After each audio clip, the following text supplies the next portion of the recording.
Les réservoirs d'essence sont étanches et anti-rouille. Les manufactures conçoivent ces réservoirs pour qu'ils s'adaptent à un large éventail de modèles et de types de véhicules. À l'échelle mondiale, l'industrie produit 60 millions de réservoirs par an, destinés aux voitures et aux véhicules utilitaires neufs. Au départ, un réservoir d'essence, c'est une simple tôle d'acier. Elle est revêtue de nickel pour rendre le réservoir résistant à la rouille. Un ouvrier place la tôle dans une presse hydraulique qui applique 800 tonnes de pression.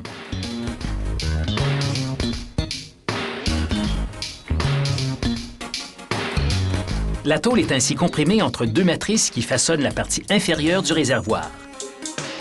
La presse force la matrice mâle contre la tôle et dans la cavité de la matrice femelle.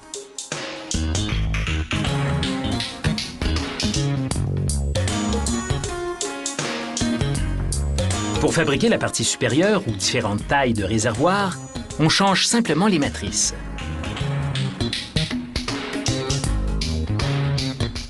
Une presse à timbrer imprime des renseignements sur la partie supérieure, dont les numéros de produits et de lot, ainsi que le nom du manufacturier.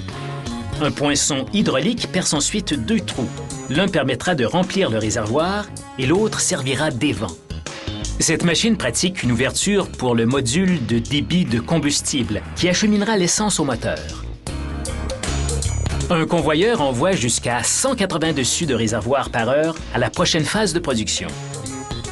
Ici, un ouvrier utilise un montage d'acier et de nylon pour installer un anneau d'acier qui positionnera correctement le module de débit de combustible. Il soude l'anneau par points à 6 endroits pour le fixer à la section supérieure. Deux entailles sur l'anneau permettront d'aligner correctement le module. Les ouvriers assemblent les sections supérieures et inférieures en prenant soin de bien les aligner pour la soudure qui suit. Deux roues métalliques compriment les sections tandis qu'une soudeuse les joint. De l'eau refroidit le tout pendant l'opération.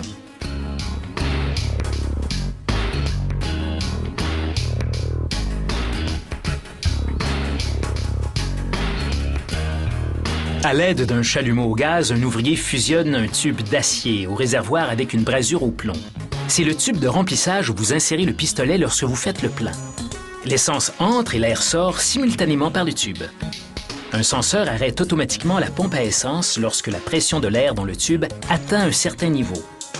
La plupart des réservoirs ne sont remplis qu'à environ 80% de leur capacité, afin de laisser de l'espace pour les vapeurs qui émanent par temps chaud.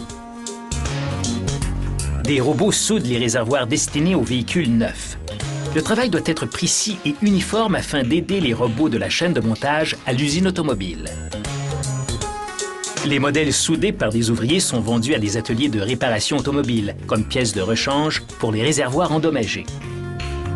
La même précision n'est pas requise car un mécanicien procédera à une installation sur mesure.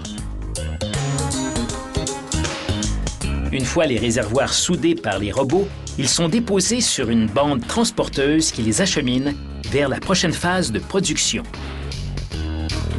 Ici, un ouvrier fixe une conduite d'évacuation de l'air étamé. L'étain la rend résistante à la rouille.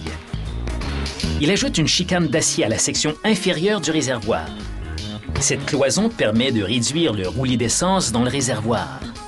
Résultat, moins de bruit pour le conducteur et moins de fatigue du métal pour le réservoir. Habituellement, ces chicanes ne se retrouvent que dans les plus gros véhicules comme les VUS et les petits camions. Un ouvrier place la section supérieure sur celle du dessous, passant un tuyau par l'ouverture du dessus. Ce tuyau sera relié au module de débit de combustible.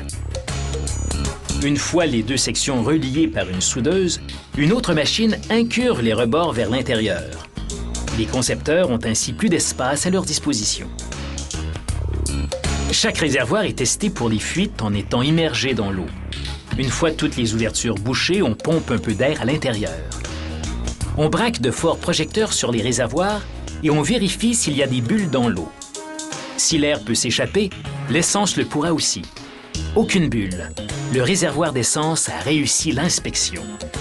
Il est maintenant prêt pour l'expédition et pourra contenir le précieux combustible dont votre véhicule a tant besoin.